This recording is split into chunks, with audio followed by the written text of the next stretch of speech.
ជំងឺលើសឈាមដែលត្រូវបានគេស្គាល់ថាជាឃាតករលាក់មុខគឺជាការវិវត្តនៃសម្ពាធឈាមក្នុងសរសៃឈាមដែលកើនឡើងខ្ពស់ជាងកម្រិតធម្មតាជាប់រហូតហើយមូលហេតុដែលបង្កឲ្យកើតមានស្ថានភាពនេះគឺមានលក្ខណៈស្មុគស្មាញនិងមានទំនាក់ទំនងគ្នាយ៉ាងជិតស្និទ្ធរវាងកត្តាហ្សែនសកម្មភាពរស់នៅប្រចាំថ្ងៃនិងលក្ខខណ្ឌសុខភាពផ្ទាល់ខ្លួន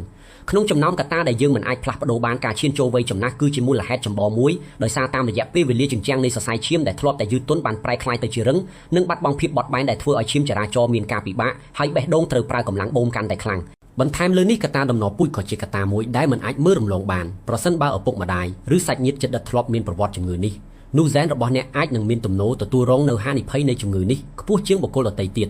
ដែលទាមទារឲ្យមានការប្រុងប្រយ័ត្ននិងការពិនិត្យសុខភាពតាមដានជាទៀងទាត់តាំងពីវ័យក្មេងទោះជាយ៉ាងណាក៏ដោយមូលហេតុដែលយើងអាចគ្រប់គ្រងនិងកែប្រែបានគឺមានតួនាទីយ៉ាងសំខាន់ក្នុងការកំណត់ថាតើអ្នកនឹងប្រឈមមុខនឹងជំងឺនេះដែរឬទេការទទួលទានអាហារដែលសម្បូរដោយជាតិប្រៃឬសូដ្យូមខ្ពស់គឺជាកត្តាចម្បងដែលបង្កឲ្យរាងកាយរក្សាជាតិទឹកទុកច្រើនហួសកំណត់ដែលធ្វើឲ្យបរិមាណឈាមក្នុងសរសៃឈាមកើនឡើងនិងបង្កើនសម្ពាធលើជញ្ជាំងសរសៃឈាមដោយផ្ទាល់ស្របគ្នានេះដែរការខ្វះសកម្មភាពរាងកាយឬការអង្គុយធ្វើការនៅមួយកន្លែងយូរពេកព្រមទាំងការមានទម្ងន់លើសសម្រិតឬភាពធាត់គឺជាកត្តាដែលធ្វើឲ្យបេះដូងចុះខ្សោយនិងត្រូវធ្វើការងារយ៉ាងធ្ងន់ធ្ងរជាងធម្មតាដើម្បីផ្គត់ផ្គង់អុកស៊ីហ្សែនទៅគ្រប់សរីរាង្គ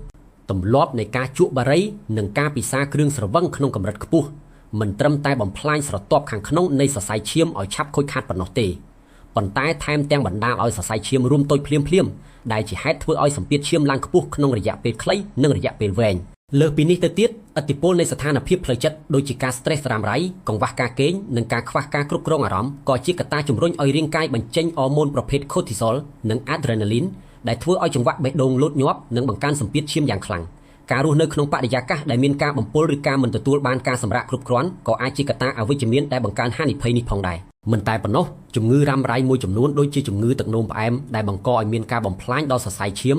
ឬជំងឺតម្រងនោមដែលមិនអាចច្រោះជាតិទឹកចេញបានល្អគឺជាមូលហេតុបន្ទាប់បន្សំដែលនាំឲ្យសម្ពាធឈាមកើនឡើងដោយមិនអាចជៀសផុតបានប្រសិនបើគ្មានការគ្រប់គ្រងជំងឺមូលដ្ឋានទាំងនោះឲ្យបានត្រឹមត្រូវតាមការណែនាំរបស់គ្រូពេទ្យទេ